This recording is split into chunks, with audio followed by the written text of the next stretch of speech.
નમસ્કાર દર્શક મિત્રો, આપણે અત્યાર સુધીની ચર્ચાઓમાં કોવિડથી માંડીને અમેરિકાની ચૂંટણીઓ સુધીની વાતો કરી,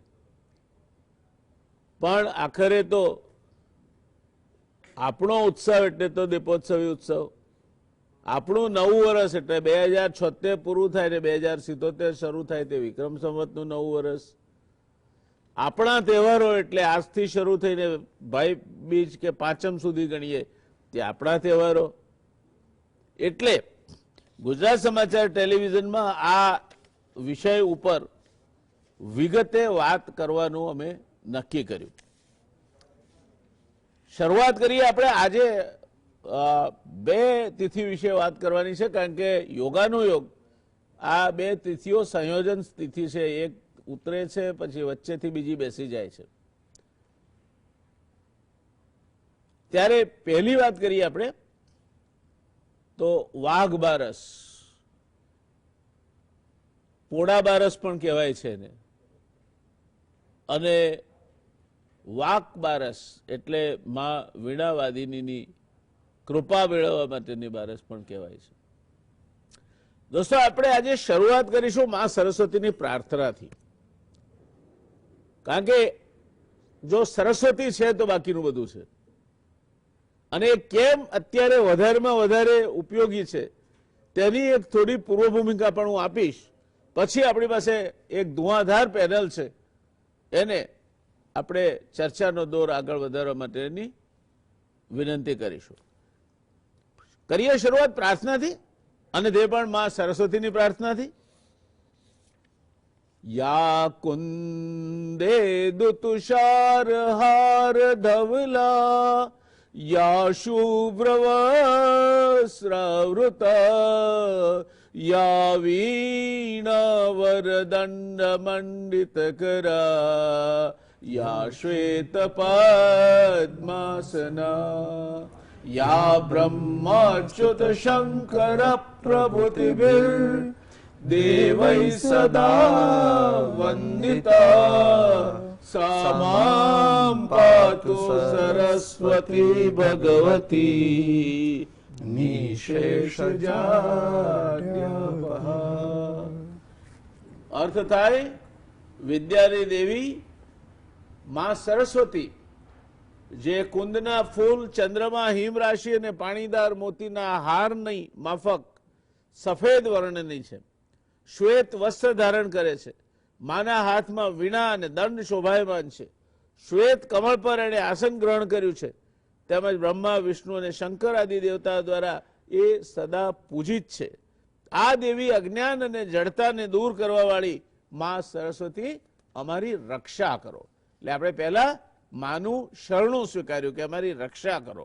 હવે એની વંદના કરીશું. આપણે વંદના કરીશું. આપણે શુક્લામ બ્રહ્મ વિચાર સાર પરમામ આદ્યામ જગત વ્યાપિની વીણા પુસ્તક ધારિણીમ અભયદામ જાડ્યાંધકારાપહામ હસ્તે સ્ફાટિક માલિકામ વિદધતિમ પદ્માસને સંસ્થિતામ વંદે તમ પરમેશ્વરીમ ભગવતીમ બુદ્ધિપ્રદા શારદામ. જેનું રૂપ શ્વેત છે, બ્રહ્મ વિચારની જે પરમ તત્વ છે, સમગ્ર સંસારમાં જે વ્યાપી રહી છે, જેના હાથમાં વીણા અને પુસ્તક ધારણ કરેલું છે, જે અભયનું વરદાન આપે છે, જેની પાસે જ્ઞાન છે, અભય છે, જેને બ્રહ્મ જ્ઞાન થાય એને તો કોઈ ભય જ હોતો નથી, મૂર્ખતા રૂપી અંધકારને દૂર કરે છે, જેના હાથમાં સ્ફટિક મણીની માળા રહે છે, કમળના આસન પર બિરાજમાન હોય છે અને બુદ્ધિ પ્રદાન કરે છે, તેવી પરમેશ્વરી ભગવતી સરસ્વતીની હું વંદના કરું છું. સરસ્વતી વંદના કરી તો આ આપણા બાપદાદાઓનો વારસો છે. અને વાક બારસ, વાક એટલે વાણી, અને એ વાકની દેવી એટલે સરસ્વતી માં વીણાવાદિની. આજના સમયમાં એ કઈ રીતે આપણને લાગુ પડે છે, આજની બારસ કેમ ઉપયોગી છે, અને સરસ્વતી પૂજન આજના જમાનામાં કેમ કરવું જોઈએ એની વાત મારે તમને કરું છું. દર્શક મિત્રો, આજનો જમાનો જ્ઞાન અથવા માહિતીનો યુગ છે. આજના મહાન વિચારકો અથવા ચિંતકોમાં એક અગ્રણી નામ એલ્વિન ટોફલરનું છે. આવનાર સમયમાં કોણ આ દુનિયા પર રાજ કરશે તે માટે તેણે નીચેના 5 સિદ્ધાંતો કહ્યા છે. 1, knowledge will be the power and who has earliest access to the knowledge shall be the most powerful. જ્ઞાન એ જ શક્તિ હશે અને જે વહેલામાં વહેલું જ્ઞાન એટલે કે ટેકનોલોજી હસ્તગત કરશે તે સૌથી વધુ શક્તિશાળી બનશે. બીજું, technology will invade every field of life. Those who adapt to it shall prosper, those who do not shall disappear like dinosaurs. Technology અથવા જ્ઞાન જીવનના દરેક ક્ષેત્રમાં ઘૂસી જશે. જે એને સ્વીકારશે, જે એની સાથે દોસ્તી કરશે, જે જ્ઞાનની સાથે ચાલશે તે પ્રગતિ કરશે અને જે નહીં ચાલે, જે સરસ્વતીની અવગણના કરશે તે ડાયનોસોર નામના પ્રાણીઓ જેમ દુનિયા પરથી અદ્રશ્ય થઈ ગયા તે રીતે અદ્રશ્ય થઈ જશે. ત્યાર પછી ત્રીજી વાત છે, multiple and hybrid technology will be the order of the day. એક કરતાં વધુ ટેકનોલોજી અથવા જ્ઞાનની શાખાઓને સંમિલિત કરીને હવે ચાલવાનો સમય આવશે અને જીવન પદ્ધતિના કોઈ પણ ક્ષેત્રે આ વાત સાચી પડશે. ચોથું, the pace at which the technological changes will take place will be so great that if you sleep in the night and don't update yourself in the morning, you will be outdated. તમે જો રાત્રે સૂઈ જાઓ અને સવારમાં તમારી જાતને રિફ્રેશનું button મારીને અપડેટ નહીં કરો તો ગયા કામથી દુનિયા રાત તમે ઊંઘ્યા એ દરમિયાનમાં ક્યાંય આગળ નીકળી ગઈ છે. અને પાંચમું છે a human being will wear indefinite memory on his sleeve or eyeballs. માણસ પોતાના શરીર પર અથવા તો આંખની આપણે જેને કોન્ટેક્ટ લેન્સ કહીએ છીએ તે આંખનો એક એડેન્ડમ તરીકે અથવા ઉમેરા તરીકે અખૂટ માહિતી પોતાના શરીર પર પહેરીને ફરતો હશે. એટલે તમને કોઈ મળવા આવે અને આમ ટપલી મારો નાની તમારા હાથ પર કે બાવડા પર, એટલે માણસનું આખું ચિત્ર, એનું બાયોડેટા શું છે શું નહીં બધું તમારી નજર સામે આવી જશે. આ જ્ઞાનનો મહિમા છે ને એટલે વાણીની દેવી માં સરસ્વતીની આરાધના અને ઉપાસના કરવાનો આ તહેવાર છે. સરસ્વતી ઉપાસના એટલા માટે પણ જરૂરી છે કારણ કે કહેવાયું છે કે વિદ્યા નામ નરસ્ય રૂપમ અધિકમ પ્રછન્ન રૂપમ ધનમ. અને એટલે જ તમે ધનતેરસ તો જ ઉજવી શકશો જો વાણીની દેવી વીણાવાદિનીની કૃપા વાઘ બારસના દિવસે તમે પ્રાપ્ત કરી હશે. વિદ્યા વિશે એવું પણ કહેવાય છે, સરસ્વતી માતાને પ્રાર્થના કરતા કે કેવી વિદ્યા મને આપ. કારણ કે વિદ્યા તો રાવણે પ્રાપ્ત કરી હતી, બાણાસુરે પ્રાપ્ત કરી હતી, રાક્ષસો પણ મહાન વિદ્વાન હતા. કેવી વિદ્યા? તો સરસ્વતી પ્રાર્થનામાં એવું કહ્યું છે કે ત્વદીયામ દયામ વશ્મિ હે શારદે મદીયામ ધ્યામ પ્રેરયત્વમ શુભે. હે મા શારદા, તારી મારા પર દયા થાય અને મારી બુદ્ધિને શુભત્વના વિચારોમાં પ્રેરે એવી વિદ્યા તું મને આપજે, તો જ હું એ વિદ્યાના ઉપયોગથી કામ કરી શકીશ.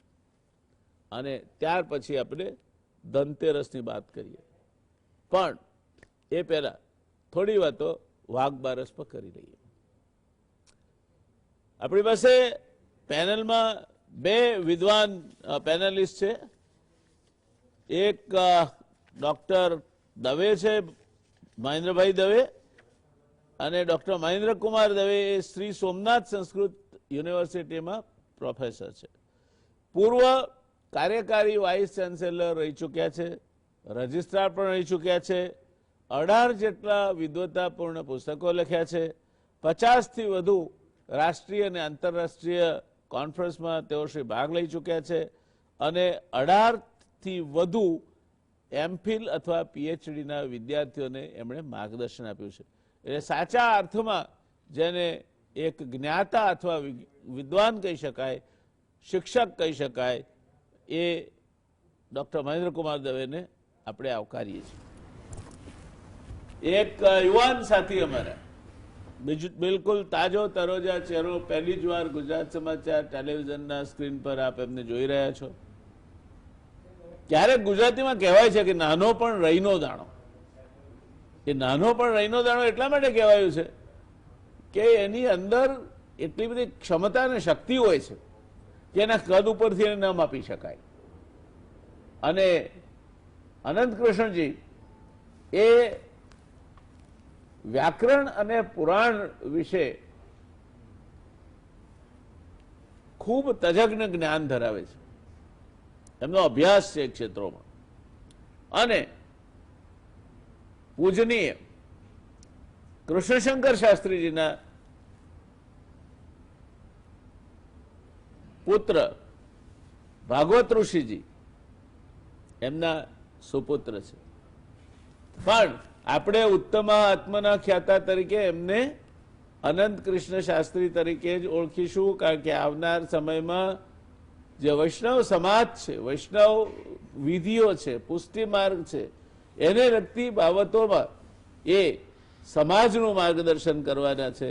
અને એટલે અનંત કૃષ્ણજી આપણા માટે આવનાર સમયમાં પણ ઘણી બધી વખતે આ વિષયોના સંદર્ભમાં આપણી સમક્ષ ઉપસ્થિત થશે. મહેન્દ્રભાઈ, ચર્ચાની શરૂઆત આપનાથી કરી. આ વાક બારસ વિશે તો મેં વાત કરી, અને વાઘ બારસ પણ કહે છે, પોળા બારસ પણ કહે છે. અને આપ તો સોમનાથ સંસ્કૃત યુનિવર્સિટી સાથે જોડાયેલા છો, સંસ્કૃતના એક વિદ્વાન તજજ્ઞ તરીકે આપ એક સારી હથોટી ધરાવો છો આ બાબતો પર. શું લાગે છે આપને વાઘ બારસના મહિમા વિશે આપ શું કહેવા માંગો છો? જય સોમનાથ. આમ તો દિવાળી પર્વ એટલે આપણા હિન્દુ ધર્મના લોકો માટે તહેવારોનો રાજા.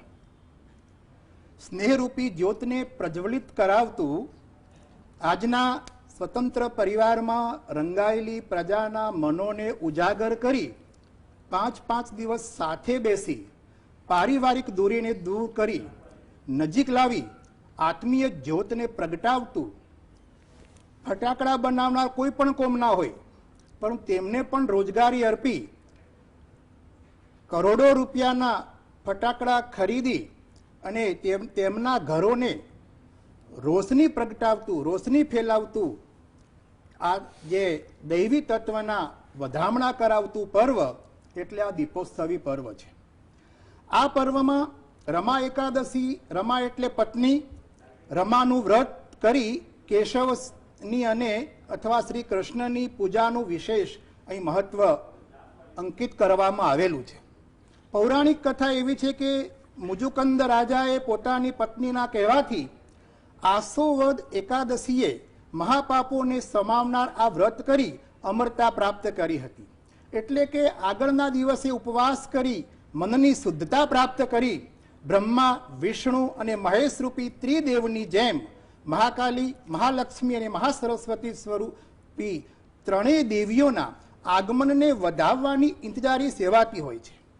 આ વાઘ બારસ એ વાક બારસ, વાક દેવી માતા સરસ્વતીજીની ઉપાસના અને પૂજનનું મહત્વ આ વાઘ બારસના દિવસે અંકિત કરવામાં આવેલું છે. લક્ષ્મીજીના પૂજન પહેલા સરસ્વતી માતાની ઉપાસના જરૂરી છે. જ્યાં વિદ્યાની ઉપાસના હોય તો સુલક્ષ્મી ચિરસ્થાયી બને છે. માટે વાઘ બારસના દિવસે પ્રથમ મહાસરસ્વતીનું પૂજન કરવામાં આવે છે. સુલક્ષ્મીની કામના કરવામાં આવે છે. લક્ષ્મી અનેક પ્રકારની છે, પાછળ કહેવામાં આવશે, પરંતુ આ દિવસે વેપારીઓ આખા જ વર્ષ દરમિયાન પોતાની લેતી દેતીનું ચૂકવણું કરી સમગ્ર વર્ષનો હિસાબ પૂરો કરી ચાલુ વર્ષના ચોપડાનું લખાણ પૂરું કરવાનો ઉત્તમ દિવસ એટલે આ વાઘ બારસ. સમુદ્ર દ્વારા આ બારસના દિવસે પ્રાપ્ત થયેલ કામધેનુ ગાયને સુસ્વાસ્થ્યતા સારી રીતે આજીવિકાના હેતુથી ગુજરાત ઉપરાંત મહારાષ્ટ્રમાં પણ વસુ એટલે ગાય અને ગાયના તેના અને તેના વાછરડાની પૂજા કરવાનું અનેરું મહત્વ આ દિવસમાં આ દિવસે ખાસ માનવામાં આવે છે. પુરાણમાં કહ્યા મુજબ ગાયના રૂવાડે રૂવાડે દેવતાઓનો વાસ હોય છે. આમ ગાયના પૂજનથી બધા દેવતાઓનું પૂજન થઈ જવાની એક ભાવના એમાં સંકલ્પિત કરવામાં આવતી હોય છે. સ્ત્રીઓ આ દિવસે ગાય વાછરડાની પૂજા કરી તેમને અડદના વડા પણ ખવડાવે છે અને વૈષ્ણવો આ દિવસને ગોવત્સ દ્વાદશી તરીકે ઉજવે છે. મને લાગે છે એ વાત આપણે અનંત કૃષ્ણજી માટે છોડીએ. જી આપ બાકીના મુદ્દા પર વાત કરો, કારણ કે જ્યારે આપણી પાસે અધિકૃત વ્યક્તિ એ મુદ્દા પર વાત કરવા તૈયાર હોય તો આ દિવસે જે ડાંગ વિસ્તારમાં આદિવાસી લોકો પોતાના જાન માલની સલામતી માટે વાઘને દૈવ રૂપે પૂજા કરે છે. તેઓ ગામના પાદરે વાઘદેવ, નાગદેવ, ચંદ્રદેવ, મોરદેવ જેવા પ્રાકૃતિક દેવોની પૂજા અર્ચના થાય તે માટે અહીંયા આ મંદિર બનાવીને ત્યાં આગળ દેવતાઓની પૂજા વાઘ બારસના દિવસે પોતાના પશુધનની રક્ષા માટે કરતા હોય છે. સાહેબે કહ્યું તેમ જે વલ્લભ સંપ્રદાયની વાત ભાઈશ્રી કરશે, પરંતુ ભગવાન દત્તાત્રેયના અવતાર શ્રી વલ્લભ પૃથ્વી છોડી સ્વધામ સીધાવ્યા હોવાથી આ દિવસને કેટલીક જગ્યાએ ગુરુ દ્વાદશી તરીકે પણ ઉજવવામાં આવે છે. ગામડામાં પહેલા ગારાના ઘર હતા. જૂના લીંપણ કાઢી પોડા દ્વાદશી જે કહેવાય છે એનું કારણ પોડા કાઢીને નવું લીંપણ કરાય છે. અહીંયા વર્તમાનમાં જોઈએ તો વર્તમાનમાં એવા ઘર નથી લીંપણવાળા, પરંતુ મનમાં રહેલા દ્વેષને, મનમાં રહેલા જે કપટરૂપી પોડાને દૂર કરી મનની સ્વસ્થતા પ્રાપ્ત કરી સરસ્વતી પૂજનનો મહિમા અહીંયા અંકિત કરવામાં આવ્યો છે. વામન પુરાણ 11:13 મુજબ વિષ્ણુ જિહ્વાયાને વિષ્ણુ શક્તિ દેવી ભાગવતમાં હરિપ્રિયા અને બ્રહ્મ વૈવત પુરાણમાં કહ્યા મુજબ લક્ષ્મી સરસ્વતી ગંગા તુલસી લોક પાવની એતામ નારાયણસ્યૈવ ચતસ્રસ્ય પ્રિયા ઇતિ. આમ વિષ્ણુ ભગવાનની 4 પત્નીઓમાં એક સરસ્વતી પણ છે. બૃહદ નારદીય પુરાણ મુજબ સરસ્વતી કૃષ્ણ અથવા બ્રહ્મના મુખમાંથી ઉત્પન્ન થયા છે.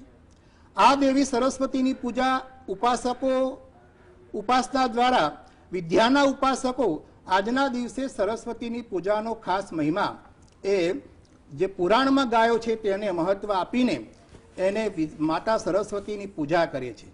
વાઘ દ્વાદશી નિમિત્તે વાણી દ્વારા ગુણો જેવા કે શાંત વાણી, સુશીલ સભ્ય વાણી, મધુર અક્ષરો યુક્ત વાણી, રસભર વાણી, હૃદયંગમ વાણી, મીત્યાને થોડામાં અસીમ અર્થ સમાવવાની ચાતુર્ય ભરી વાણી, સ્મિતયાને પ્રસન્નતા અને મુસ્કાન યુક્ત વાણી, ભાવવાહી વાણી, હિતકારી વાણી, યે અર્થાત વિદ્વાનો દ્વારા ગવાયેલી વાણી, પ્રિય વાકયુક્ત વાણી, સત્ય વચન યુક્ત વાણી. આવા 12 ગુણ દરેકના જીવનમાં સમાવિષ્ટ થાય, એ વાણીના 12 ગુણ દરેકના જીવનમાં પ્રકાશિત થાય તે માટે માતા સરસ્વતીને અનેરી રીતે પ્રાર્થનાનું પર્વ એટલે આ વાઘ બારસ. ધન્યવાદ. દર્શક મિત્રો, વાઘ બારસ એ 2 મુદ્દે મહેન્દ્રભાઈએ સ્પષ્ટતા કરી. એક તો જે આપણી વનવાસી સંસ્કૃતિ છે ત્યાં પ્રાણીઓ જેમની સાથે રહેવાનું છે રોજ અને એમની સાથે રહીને સહજીવનમાં જીવતા રહેવાનું છે, આગળ વધવાનું છે, એટલે એમનાથી ગભરાઈને અથવા તો એમને પોતે રિસ્પેક્ટ આપે છે તે માટે વાઘ દેવતાના મંદિરો મોટા ભાગ, બીજા મોર દેવતાના પણ ખરા, બીજા પણ ખરા, પણ મહદઅંશે વાઘ દેવતાના મંદિરો તમને આદિવાસી ગામ હોય તો એના બહાર જોવા મળે અને એટલે વાઘ બારસ તરીકે ઓળખાય. વસુ બારસ એટલા માટે કે એ દિવસે માં કામધેનુ પ્રગટ થયા અને એ ગાયનો એ દિવસ વિશિષ્ટ રીતે ઉજવવા માટેની વાત આપણે સાંભળી. આમ એક કરતા વધારે કારણ છે. નાના છોકરા હોય, હું આ બધી જ્ઞાનની વાતોને આપણે બાજુ પર મૂકી દઈએ, તો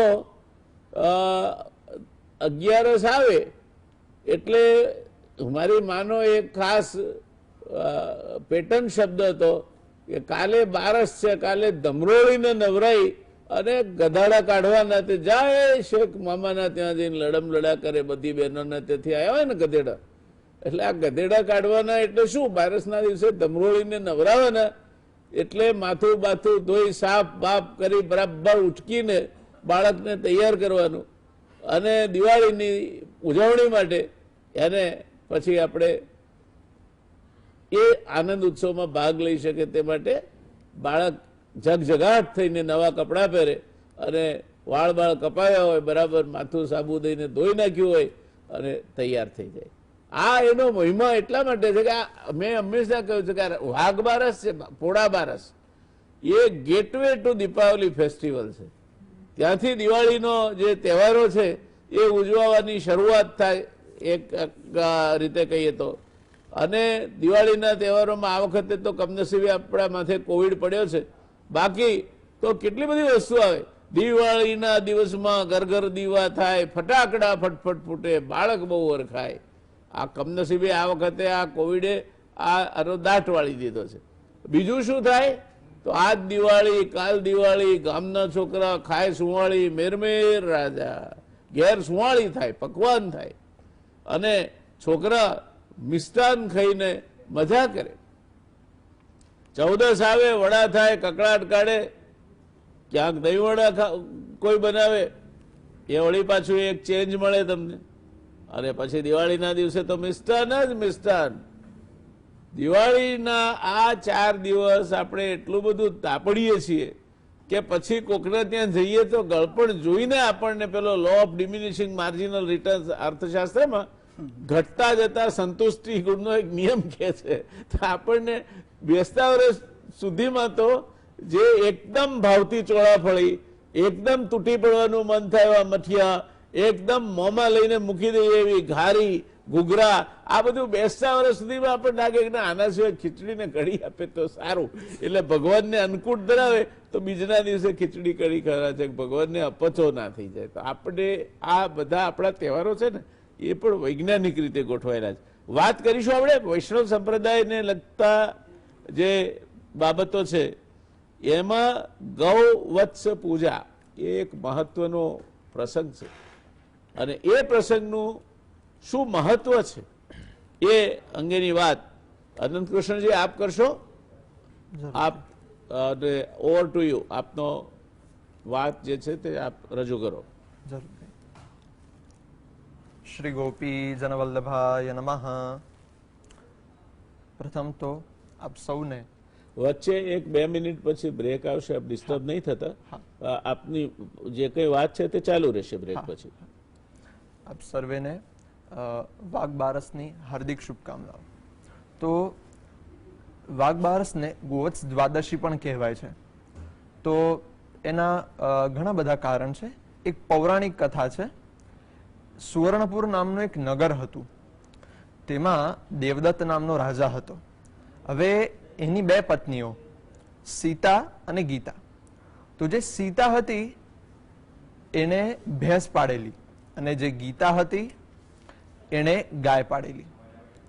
તો હવે જે સીતા હતી એ ભેંસને ખૂબ સારી રીતના એને રાખતી હતી અને ગીતા જે હતી એ ગાય અને એનું વાછરડું હતું એને ખૂબ પ્રેમ કરતી હતી, નિષ્કામ પ્રેમ, જેમ પોતાનું દીકરું જ હોય. તો પેલી ભેંસે જોયું અને એણે ભેંસે જોઈને એની સીતાને કીધું કે રાણી તમે ગાયને જો, રાણી તમે ગીતાને જો, એની પાસે ગાય અને વાછરડું છે એટલે મારી સાથે ઈર્ષ્યા ભાવ રાખે છે. તો સીતા રાણીએ કીધું કે ઠીક છે, હું જોઈ લઉં છું. પછી સીતાએ એ જે ગાયનું વાછરડું હતું એના ટુકડા કરી દીધા અને જે ઘઉંનું રાશન હોય એમાં એને મૂકી દીધો. આ વાતની કોઈને જાણ હતી જ નહીં કે આ રીતના મૂક્યું છે. અને થોડાક જ સમયમાં રાજા જે હતા દેવદત્તજી એ ભોજન કરવા બેઠા અને ભોજન કરવા બેઠા તો એ જ સમયે આખા મહેલમાં લોહીના ટપકા અને માંસના ટુકડા પડવા લાગ્યા. અને રાજાજી જેવું મોઢામાં એક કોળિયો મૂકવા ગયા, તરત જ માંસના ટુકડાને લોહીના ટીપા પડવા લાગ્યા. એ તો એસ્ટોનિશ થઈ ગયા બેડલી, આવું શું કામ થયું, આશ્ચર્યચકિત થઈ ગયા. પછી અચાનક આકાશવાણી થઈ અને આકાશવાણીમાં ભગવાને કીધું કે તમારી પત્ની જે સીતા છે એણે ગાયના વાછરડાના ટુકડા કરીને છુપાડી દીધા છે, એટલે હવે કાલે ગોવત્સ દ્વાદશી છે.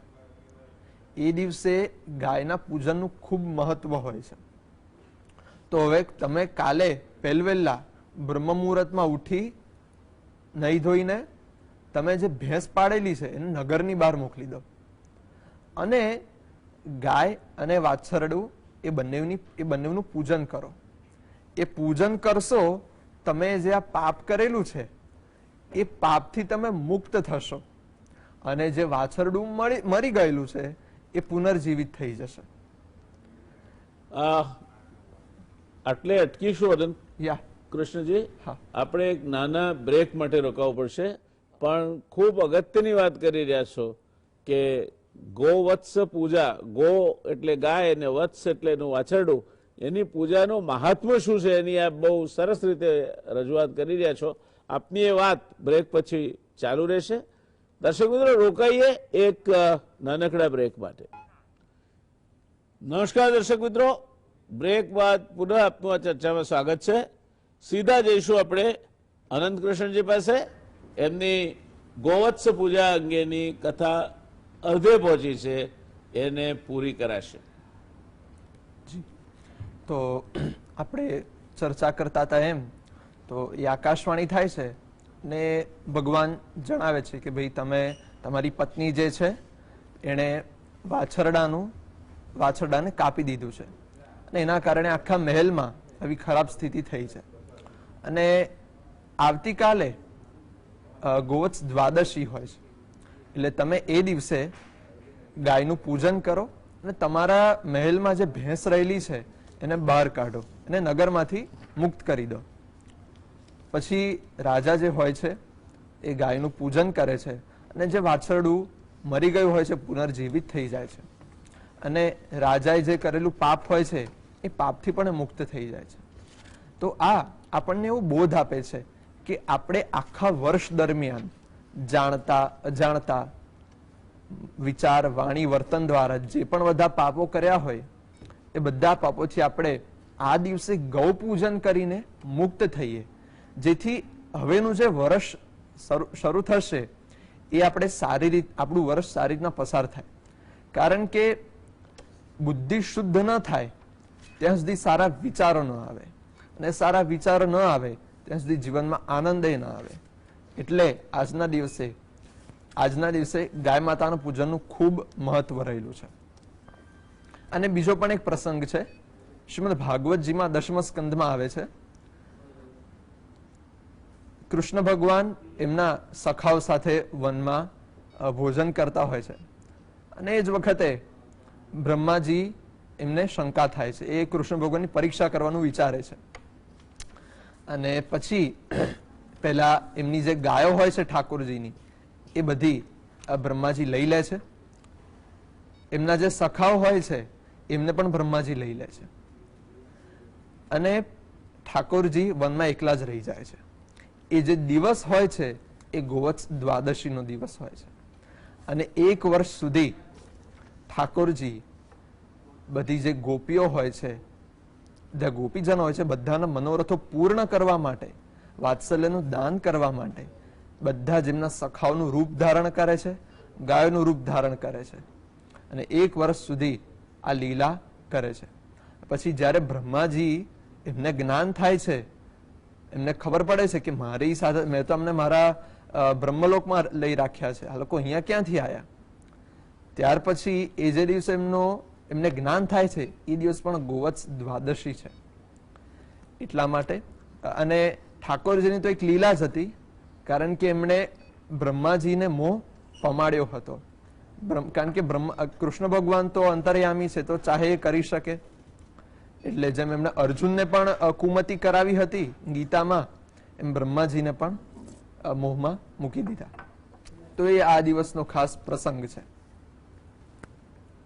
દર્શક મિત્રો, કૃષ્ણ ભગવાનની વાત આવી. ભગવાન નારાયણનો અંશ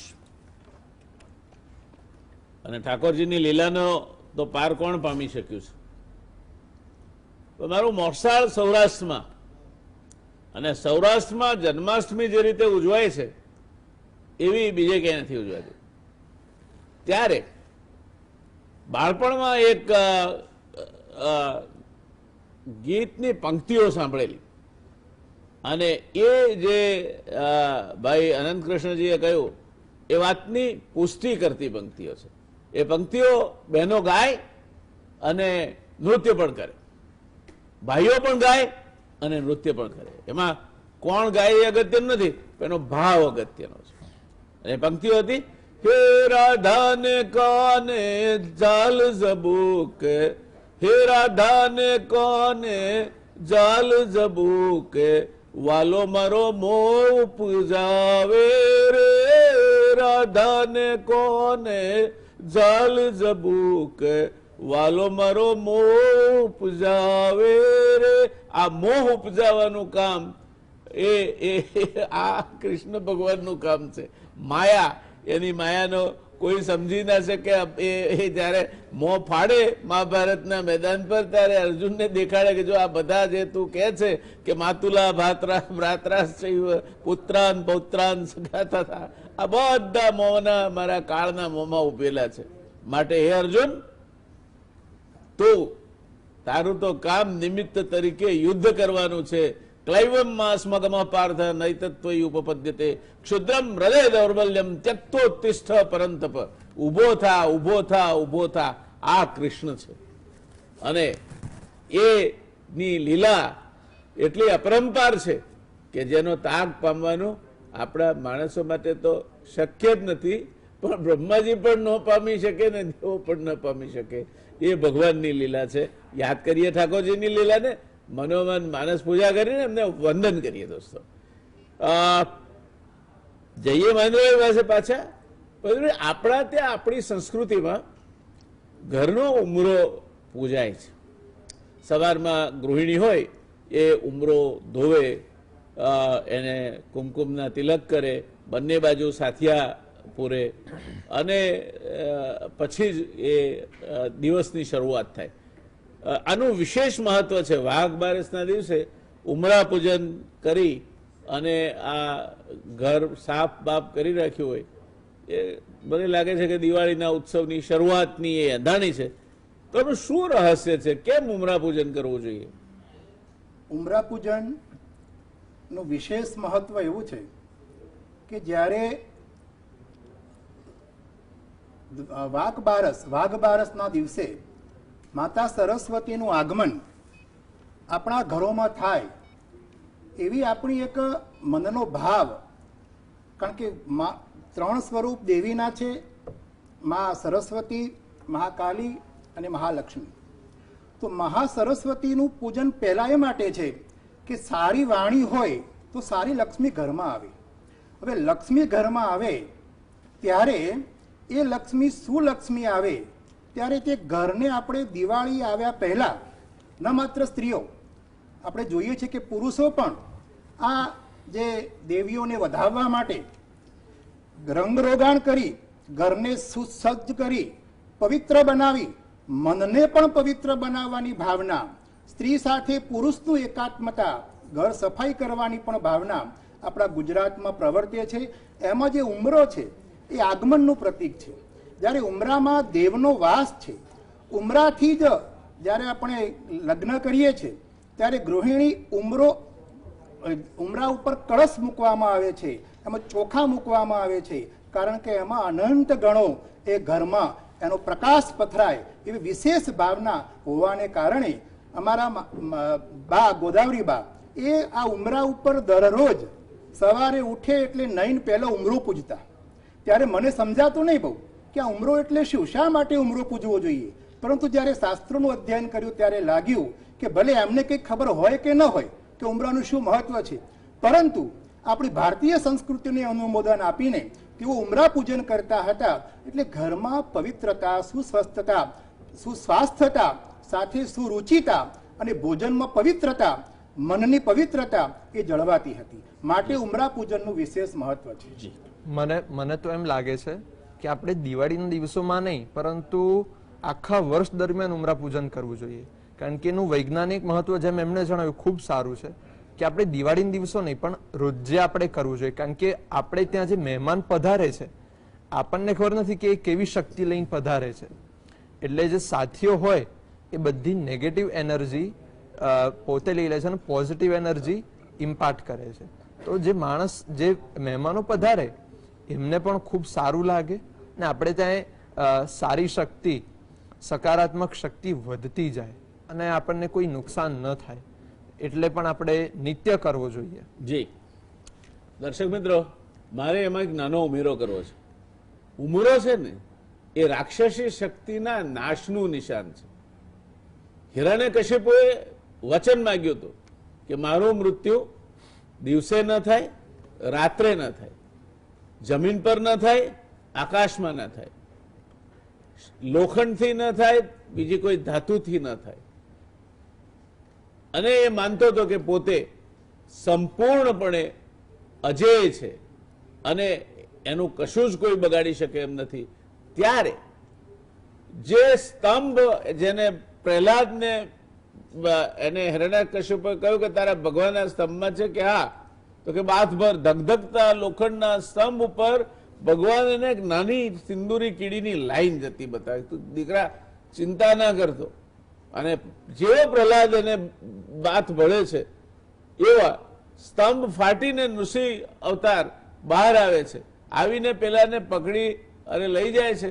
સંધ્યાનો સમય છે, એને પોતાના ખોળામાં સુવારે છે અને કહે છે કે બોલ, આ સમય રાત છે કે ના દિવસ છે કે ના ઘર છે કે ના બહાર છે કે ના આકાશ છે કે ના પૃથ્વી છે કે ના આ હું માણસના રૂપમાં છું કે ના રાક્ષસના રૂપમાં છું કે ના. અને પછી કોઈ ધાતુ નહીં, કોઈ શસ્ત્ર નહીં, એવા નખથી ચીરી નાખીને એને મોક્ષ આપે છે.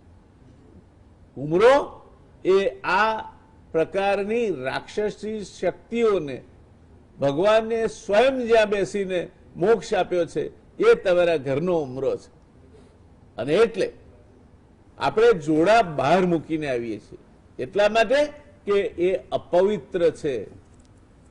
તમે જે ઘરમાં રહો છો, જે ઘરની પવિત્રતા સાથે તમને સંબંધ છે, જે ઘરની શાંતિ સાથે સંબંધ છે, ત્યાં આ દ્વાદશીના દિવસે થતું ઉમરા પૂજન એ આવનાર દિવાળીના સમયમાં જેમ અનંત કૃષ્ણજીએ કહ્યું તેમ નકારાત્મક શક્તિઓ બહાર અને હકારાત્મક શક્તિઓ આનંદ, ઉત્સવ, મોજ, મજા, હળવાશ એ તમારા ઘરમાં વાસ કરે એ માટે ઉમરા પૂજન દ્વાદશીના દિવસે ખાસ કરવું જોઈએ. રોજ કરવું જોઈએ પણ બારસના દિવસે તો ખાસ કરવું જોઈએ. આ વાત થઈ. હવે આપણે તેરસ પર જઈશું દોસ્તો. અને તેરસ એટલે આપણે તો માનીએ છીએ કે લક્ષ્મીજીનો દિવસ. લક્ષ્મી 8 પ્રકારની છે. મને એ આ જ્ઞાન બહુ નાનપણમાં થયેલું. મારા પિતાશ્રીને, મને હજુ થોડા ઘણા વાળ દેખાય છે, એમને દેખાતા નહોતા. અને એક ક્યાંકથી મારા હાથમાં એક ઉખાણું આવ્યું અને એવું કહેતું હતું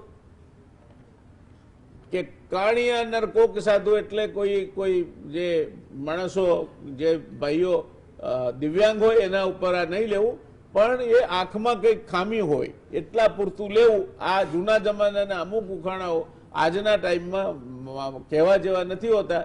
એ જ જમાનામાં એવું પણ કહ્યું છે કે કાણાને કાણો ના કીજીએ, માઠા લાગે વેણ, હળવે રહીને પૂછીએ ભાઈ સિદ્ધને ગયા તમારા નેણ. આ વ્યવહાર એ જાળવીને હું આગળ વાત કરવા માંગુ છું એટલા માટે કે પછી કોક દાતાર મંજરા, એમ કે માંજરી આંખો એ માણસ કોક જ દાતાર હોય, એ સામાન્ય રીતે કંજૂસ હોય. આ બધા પેલા માણસના આકૃતિ ઉપરથી એનું ભવિષ્યકથન કરવાના લક્ષણો છે અને સામુદ્રિક શાસ્ત્ર કે છે. સોખળ દંતા કોક મૂર્ખા, આડા તેડા દાંતુ ગયા. હવે તો ડાક્ટરો ધૂમ કમાણી કરે છે ને હમા કરવાના. પણ સુખળદંતા કોક મૂર્ખા, એ માણસ મૂર્ખો ના હોય જેના દાંત આડા તેડાવ હોય, અને કોક નર્ધન ટાલિયા, જેને ટાલ પડી હોય. તમારા બાપાને પૂછતો કે તમને કેમ તકલીફ પડે છે પૈસાની, તો આપણે કેમ આ મુશ્કેલીમાં જીવીએ છીએ, તમે તો પૈસાદાર હોવા જોઈએ, ક્યાંક છિપાયા લાગે છે. આવું ઘણીવાર મારા બાળ માનસમાં આવે, પૂછી નાખું. ત્યારે એમણે મને સમજાયેલું કે બેટા, લક્ષ્મી એટલે રૂપિયાના પાઈ એકલી જ નહીં, બુદ્ધિ પણ લક્ષ્મી છે, સ્વાસ્થ્ય પણ લક્ષ્મી છે, પરાક્રમ પણ લક્ષ્મી છે, વીર લક્ષ્મી પણ છે, વિજય લક્ષ્મી છે. આ 8 પ્રકારની લક્ષ્મી છે. એટલે કોઈ ધનવાન છે તો કોઈ શરીરથી ધનવાન છે, કોઈ મનથી ધનવાન છે, કોઈ સરસ્વતીથી ધનવાન છે, કોઈ સ્વાસ્થ્યથી ધનવાન છે. બધાને પાસે 8 લક્ષ્મી ના હોય એવું બની શકે. એટલે આ 8 લક્ષ્મીઓ જે છે આપણા, એ 8 લક્ષ્મીઓમાં આદિલક્ષ્મી, ધનલક્ષ્મી, ધાન્યલક્ષ્મી, ગજલક્ષ્મી, સંતાનલક્ષ્મી, વીરલક્ષ્મી, ધૈર્યલક્ષ્મી, વિજયલક્ષ્મી અને વિદ્યાલક્ષ્મીનો સમાવેશ થાય. 8 પ્રકારના લક્ષ્મો છે. આમ અનિષ્ટ તત્વો પર જીત મેળવવા માટે પણ તમારે આદિલક્ષ્મી, ધનલક્ષ્મી, ધાન્યલક્ષ્મી, ગજલક્ષ્મી, સંતાનલક્ષ્મી, વીરલક્ષ્મી, ધૈર્યલક્ષ્મી અને વિજયલક્ષ્મીની જરૂર પડે. અને હવેના સમયમાં તો મહેન્દ્રભાઈ વિદ્યાલક્ષ્મીની જરૂર ખાસ પડશે. કારણ કે વિદ્યાનો, આપણે નોલેજ એરામાં જીવી રહ્યા છીએ, જ્ઞાનનો જમાનો છે, માહિતી યુગમાં જીવી રહ્યા છીએ, માહિતીનો આ જમાનો છે. અને જેની પાસે જ્ઞાન હશે, ટોફલરે એવું કહ્યું છે કે વિજયલક્ષ્મી એને વર્ષે. હવે 28,000 કિલોમીટરની ઝડપે ક્રૂઝ થતું મિસાઇલ શોધાયું છે, રશિયા અમેરિકા બંને પાસે છે. હવે 28,000 કિલોમીટર પ્રતિ અવર, દર કલાકે એ ઝડપે ક્યાંક દરિયામાંથી નજદીકથી છોડવામાં આવે ને આપણા દેશ ઉપર, તો રિસ્પોન્સ ટાઈમ 2 મિનિટથી ઓછો રહે. એ લડાઈ માણસનું ગજુ નથી લડી શકે, સુપર કમ્પ્યુટરથી લડવી પડે, જ્ઞાનથી લડવી પડે. ભવિષ્યના યુદ્ધો લડાશે જો કદાચ, તો એ જ્ઞાનથી લડાશે. અને જો વિશ્વયુદ્ધ થશે તો એ વિશ્વ પછી, યુદ્ધ પછીનું વિશ્વ હશે જ નહીં. જેમ મહાભારતમાં બધાનો સર્વનાશ થયો તો તે પ્રકારની પરિસ્થિતિનું નિર્માણ થશે. એટલે તમારે આ લક્ષ્મીની વાત કરીએ, મહેન્દ્રભાઈ શું કે છે શાસ્ત્ર આપનું? શાસ્ત્ર અનુસાર આસોવદ તેરસ ભગવાન ધન્વંતરી સમુદ્ર મંથન દરમિયાન સોનાનો કળશ લઈને ઉત્પન્ન થયેલા. આ સોનાના કળશમાં અમૃત હતું, જેનું પાન કરવાથી દેવતાઓ અમર થઈ ગયા. આ ધન્વંતરી એ મોટા મોટા રોગોને સમાપ્ત કરતા હતા. આથી ભાગવત પુરાણ 2:7-21 મુજબ તેઓને આયુર્વેદના પ્રવર્તક, ક્યાંક તેમને દીર્ઘતમાના પુત્ર, યજ્ઞ ભાગના ભોગતા અને ભગવાન વાસુદેવના અંશ યજ્ઞ ભુક વાસુદેવાંશ તથા સવૈ ભગવત સાક્ષિત વિષ્ણુ અંશો સંભવ, અર્થાત સાક્ષાત વિષ્ણુના અંશાવતાર. સ્કંદ પુરાણ માં વિષ્ણુખંડ 8:31માં સમુદ્ર મંથનમાંથી ઉત્પન્ન રત્નો થયા, એ રત્નો વર્ણનમાં તેમને ધન્વંતરી હરિ, અને મત્સ્ય પુરાણમાં પણ એમને ધન્વંતરી સ ભગવાન આયુર્વેદ પ્રજાપતિ દ્વારા આયુર્વેદના પ્રજાપતિ તેમને કહ્યા છે.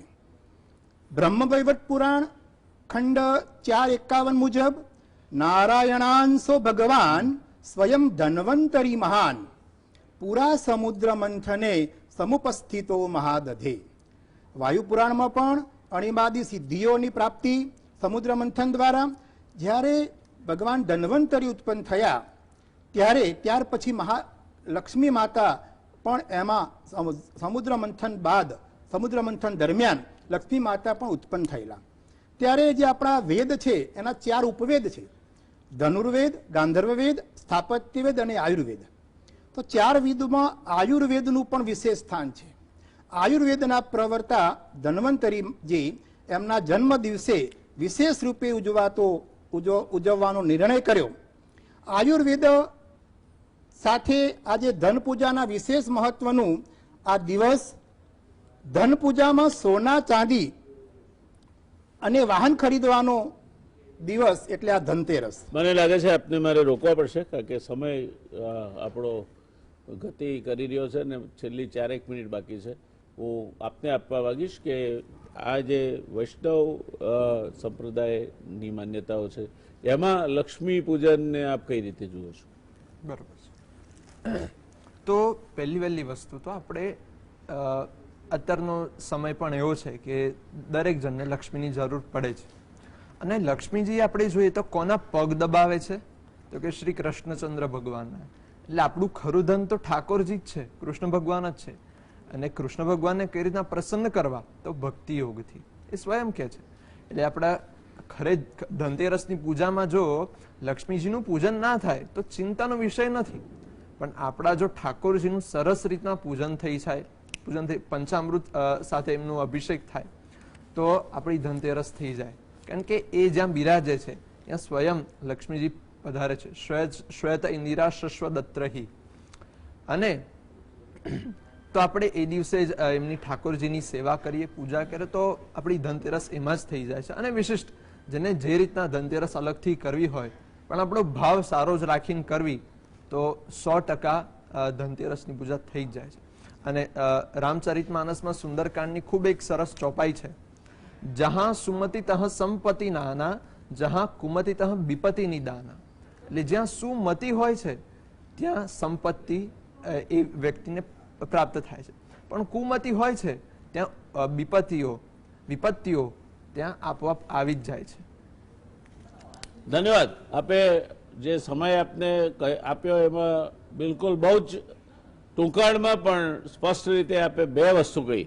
એક તો જ્યાં સુમતિ છે ત્યાં સંપત્તિ છે, અને સુમતિ નથી તે સંપત્તિનો કોઈ અર્થ નથી. અને બીજું, લક્ષ્મીજીનું પૂજન તો આપણે કરીએ જ, કારણ કે વસુ વિના નર પશુ, આ આપણી કહેવત છે. એને થોડી ગામઠી ભાષામાં એવું એ કહેવાય છે કે નાણાં વગરનો ના થયો ને નાણે ના થા લાલ. એટલે લક્ષ્મી તો જોઈએ જ આપણા વ્યવહારો માટે, બીજી બધી, પણ એ આપે કહ્યું તે પ્રમાણે શ્રી લક્ષ્મી જોઈએ. અને મહેન્દ્રભાઈએ પણ એની આખી વાત સમજાવી. થોડો વધારે સમય એમને આપી શકાયો હોત તો કદાચ વધારે વિગતે સમજાવત, પણ ક્યારેક ફરી પાછા આપણે એની ચર્ચા કરી લઈશું. આપણે દર્શક મિત્રો બે તિથિઓનું મહત્વ સમજ્યા. વાઘ બારસ જે આપણા દિવાળીના તહેવારોનો ગેટવે છે, વાઘ બારસ સરસ્વતી પૂજનનો દિવસ છે, ગોવત્સ પૂજન માટેનો આ દિવસ છે, અને ઉમરા પૂજનનું એ દિવસે વિશેષ મહત્વ છે.